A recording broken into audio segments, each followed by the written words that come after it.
today. Glad you came out. Thanks. Thank you. Yeah. So introduce yourself. Well, my name is Dejanero Jones. I'm a native of St. Louis. I do abstract painting and also collect and sell antiques.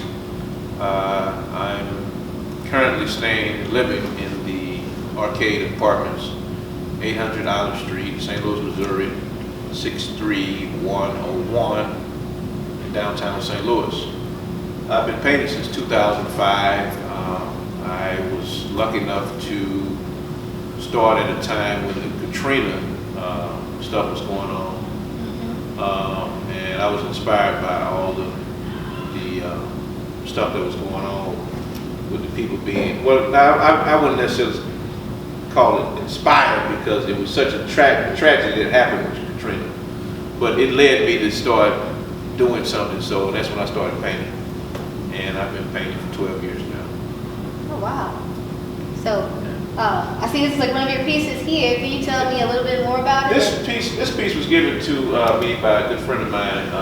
In fact, one of my good friends and mentors. He's deceased. He passed probably about 4 years now. His name is Eugene Jones, and he owned a pool room on Dr. King, and it's still there. And he used to collect a lot of antiques, and he was about to throw this away. It's a picture of the Magnificent Seven. And I said, man, don't do that. You know, I can take that and turn it into some art. So that's what I thought I did back in '06. And so I'm still holding on to it, and it's still standing. So this piece, especially with it being one of your like the pieces from the very beginning of you painting, what significance does it hold currently? Well, it's just it really tells a story about an era that's back home, but it's still, the sentiments are still the same. You know, we still have outlaws in terms of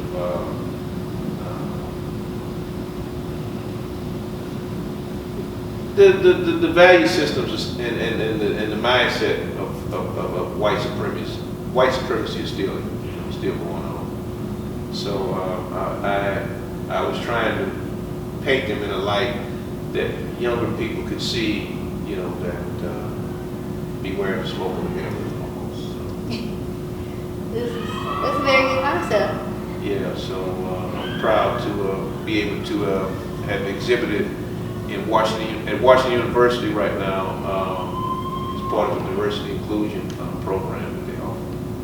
Nice. So my work has been up at Washington University for 2 years, and we're looking to see possibly what the presidential library they build in Chicago, what it would do for some St. Louis artists. So, that would be really nice.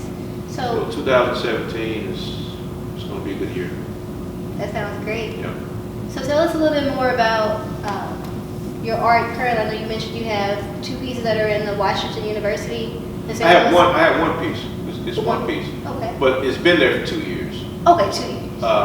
And they pay me a stipend, and it goes up every year. And having it up there, it's at Siegel Hall, which is on the campus of Washington University. And I've just been painting and trying to build my own personal collection of it, and trying to, you know, stress the importance of collecting African American art in the North American region, you know, if possible. Definitely. So what inspires your collections as you paint over the years? I know you mentioned like the smoke and the mirrors. A lot of things inspire me, you know, society in which we live in, politics, global warming, consumerism, capitalism, racial disparity. It's a whole lot of socio-economic topics that come to mind when I paint. But I really paint trying to tell a story about how we all stand on the shoulders of our ancestors. And it's because somebody paid the price for me to be able to get my artwork shown in spots that never probably would have been looked at. I'm in awe, you know, at times about it. Definitely.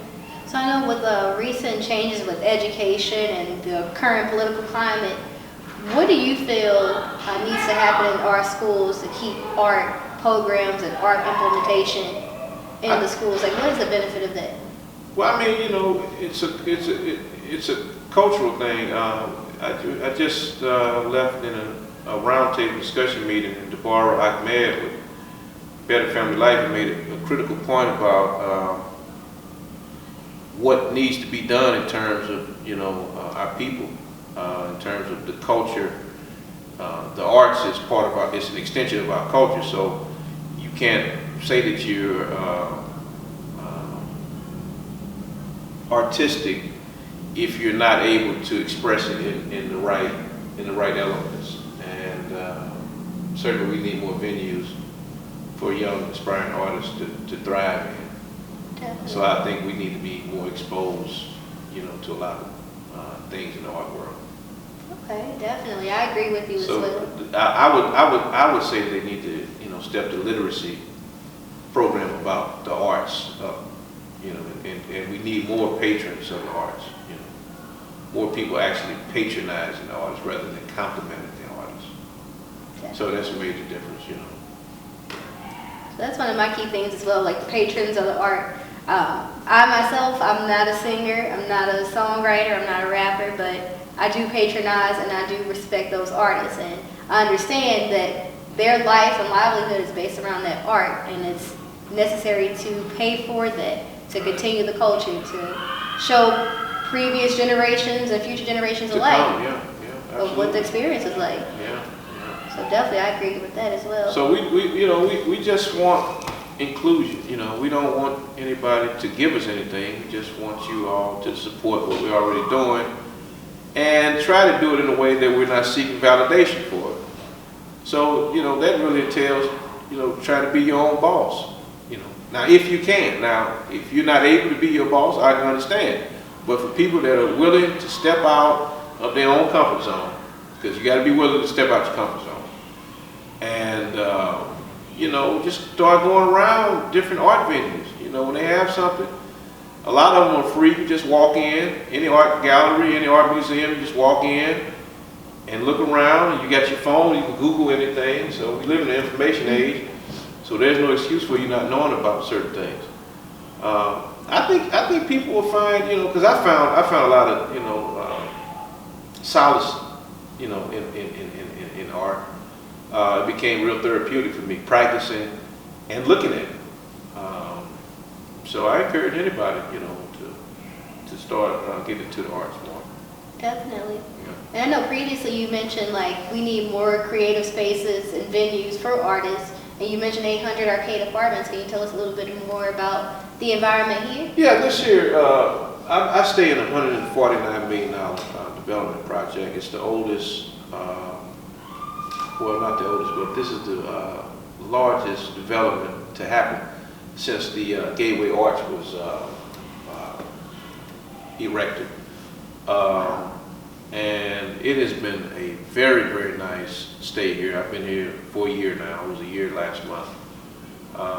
And we have a wide array of talent and creative people. We have book authors, we have stylists, we have film editors, we have documentarian people, we have ball players, we have 10 or 12 actual painters, dancers, culinary artists. You know, we have chefs that stay here. We have exercise, people in the physical fitness. Oh, wow. You know, blog writers, just a plethora of, you know, different type of people, you know, so. And more to come because, you know, those people's careers are starting to take off in this little short period of time. The building's been open, so it's been interesting to see the topography of the building change in just a little 1 year span, so. Oh, wow. And it's a feeling of community staying there, you know. Definitely. So it's like, it sounds like the environment's very nurturing. It sounds like everyone supports each other and you're able to collaborate Oh, in yeah, the same workspace yeah. living space. Very, very free, very wide open and free exchange of thoughts and energy. And I really look forward to coming home, you know, to create in the space that I have. Definitely. thanks for coming in. What you're looking at is a lot of work in progress that I'm working on. A artist by the name of Rich Brooks was kind enough to give us a canvas to work on, and we've been working on the series, Danny McGinnis and I. And this is some of what Danny's working on. Also, he's sharing the studio space with me. And behind me is an untitled piece that I did back in 2014, and it got some quite a bit of play from In the Hands of Don't Shoot exhibit. Oh, wow. And St. Louis University is asking me to donate it, so we're in the process of talking about that. So. Very nice. Yeah. So what inspired this piece? This piece was inspired by a situation that happened with Mike Brown in Ferguson. The different movements that you've seen represents the slashes of injustice, and the blue represents the police presence in black communities, black neighborhoods. And then we have different forms of currency showing the undergird emotions of, well, not emotions, but the currency represents, it's a found object that I like to incorporate into my work, but also it deals with the socio-economic plight of black people also. So. Wow. And I see you have like broken discs here too, so just like the broken Yeah, lives. the broken lives, the broken disparities of life, people, you know, just giving up, and seeing a reflection of themselves when they look into the actual piece. It's just a very, very moving piece that I was into when I was creating. It actually took me like a year and a half to put together. Oh wow. Yeah. I do see here like very, very bleakly is the world. The world, yeah. So I try to talk about what's, you know, current events and stuff that's happening, and, you know, having to do with consumerism, militarization, and all kind of things, you know, commerce. Definitely. Yeah. This is very deep. Yeah. Thank you. You're welcome. Mm-hmm. So is this, I feel like, is this like the Capitol or is it like a building here? No, it's just that right there. No, it doesn't mean necessarily anything. It's just at the moment it's where the paint dried, and you know that's what it is. Oh wow. But you see that I put the word life in a lot of my paint. See, that's L, and then I have the I and the F, and this is the E. It's just some kind of little tag that I add on to my artwork. Nice. Yeah. And the piece to your left, can you tell us a little bit about this as well? Well, this piece here is upward mobility, and it's dealing with the world that we live in terms of the plight of black people and how we how we made it.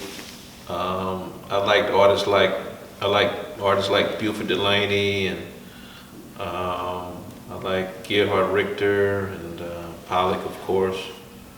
But I like to show that a lot of the stuff that we pay attention to, it's already been in us since we've been in the hood. It's just a matter of it coming out. So hopefully my education of what I've learned about arts can come out in my artwork. Definitely. Mm-hmm. So what's inspired this piece in particular? I know you said this was inspired by my love for traveling and dressing and the finer things in life, and just the struggle of being black in America, being a black African American male in America, you know. Mm-hmm. So. And does it help when it comes to creating the art? You take a blank canvas and you make it. Yeah, it's therapeutic. You know, I'm able to vent, you know, without worrying about causing anybody any bodily harm or causing myself any bodily harm. You know, you just paint until you paint yourself into oblivion. And this is the result of it, you know. And at some point, you know, you reach a point to where you have to stop. And then there's other times where I have paintings that I've painted 7, 8 years ago. I find myself revisiting and just adding something. You know, I may add another color to it, and it'll give it a whole nother dimension. So as time goes on, you'll see certain things and certain nuances in your artwork, and you'll be like, what was I really thinking when that happened? And it's gonna be time where you ain't gonna be able to remember that. Because you know, where you at with your art career and stuff. So I'm certainly not where I'm at. This is some of my early work. This is where I was at when I first started, right here. You know, 2 colors. And then I started exploring, you know, with different colors. And you know, you just got to be willing to step out your own comfort zone. Definitely. Would you say there was a point when it was more calm? Yeah, I was in a minimalist, you know, type of thing. When I first started painting, I was looking at artists like Mark Rothko and dealing with, you know, feelings, you know, of being sad and meditating, and you know, I like the calmness that colors bring over you when you putting them together, if that makes any sense. And it became therapeutic again, you know, for me. So my practice is a little bit, is very unorthodox than the average artist, I like to think. But you know, these, as you paint, you know, the paintings become like children to you. And you be like, you know, where is my child? Right. You know, so. So I know you mentioned with this piece in particular, with St. Louis University wanting to have you donate that to them. Like, how is that process for you? Since you said each painting feels like a child of yours, is it hard separating and placing those in the hands of others? As you see, I have not given up my child. And it's been 3 years since they extended that, you know, that invitation to me, and I have not, I've not acted. So my counter offer to them has been to have one of their alumni buy it from me and let them donate it, since they're known as philanthropists. Why should I, to start an artist, give up something you all guys already have a platform? So why don't you guys extend the first olive branch? Why do I have to give up my art?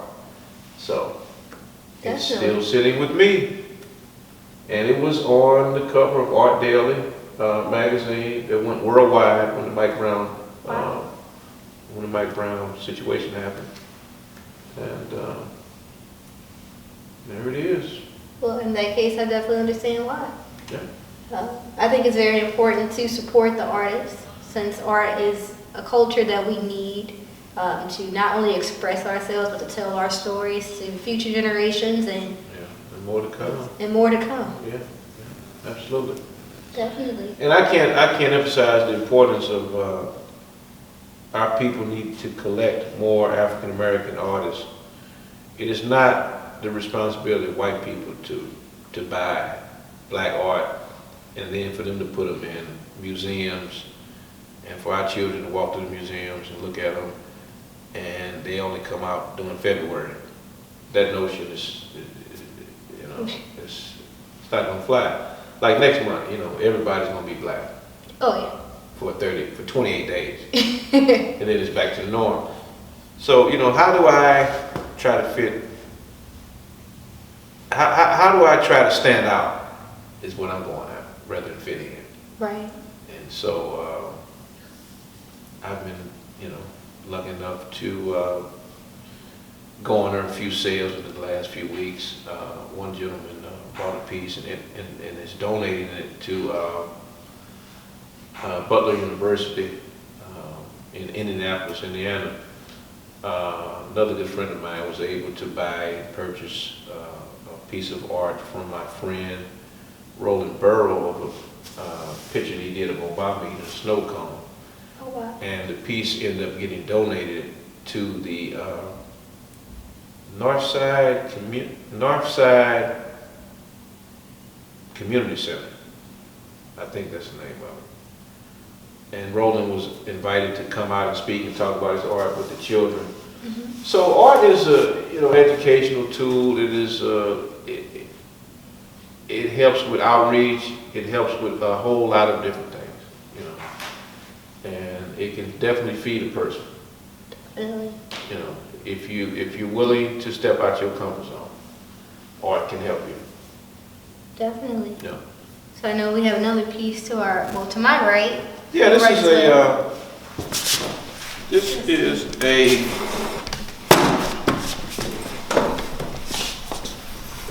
a piece that was done by myself and Danny McGinnis.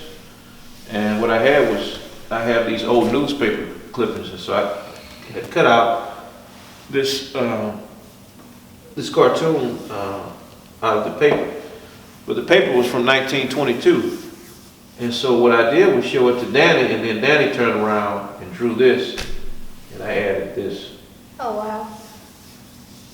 So it became a collaboration instrument. So we're looking to show this next month at the Vaughn Cultural Center, which is at Urban League in Grandale Square next month. Very nice. Yeah. And what would you say this was inspired by? Well, it was just inspired by, I just felt like really working in something dark, you know, darker colors than what I usually do. I usually work in a lot of more jovial colors, but here lately I've been exploring to more darker, especially with black. For a long time I didn't even paint with black, and that's where we're at right now. And then the green represents the wealth that I'm trying to attract. And yeah. How about the red? Oh, the red is definitely an energy that brings about bloodshed, but necessary bloodshed in order for new life to come. So it's a lot of different you know, things we can talk about. You know, the yellow, you know, is tripping down line. Definitely. So would you say the use of darker colors has any association with our political climate?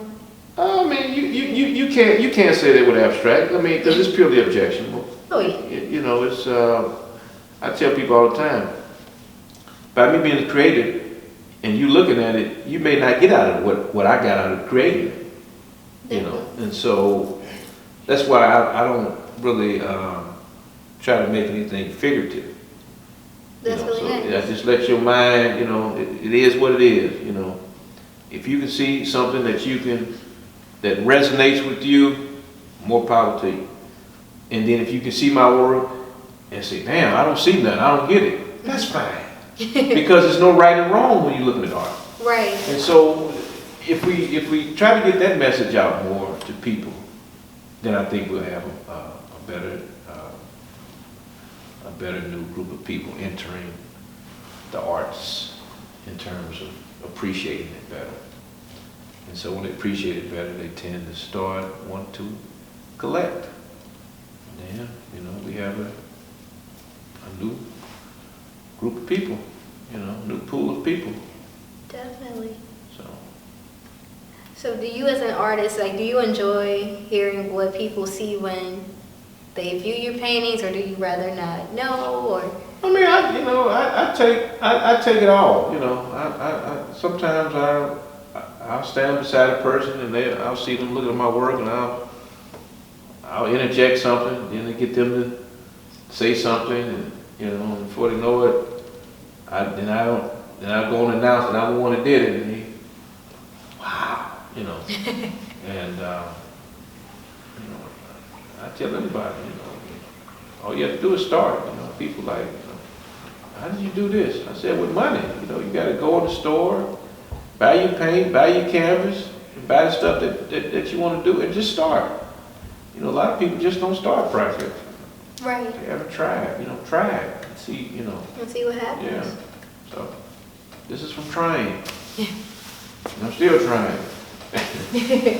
You know, and art is ever evolving. You know, we don't know how good we are. Too We true. ain't gonna never make the best piece we can make, you know, so. Definitely. Yeah. Thank you so Yeah, much. thanks, thank you, yeah.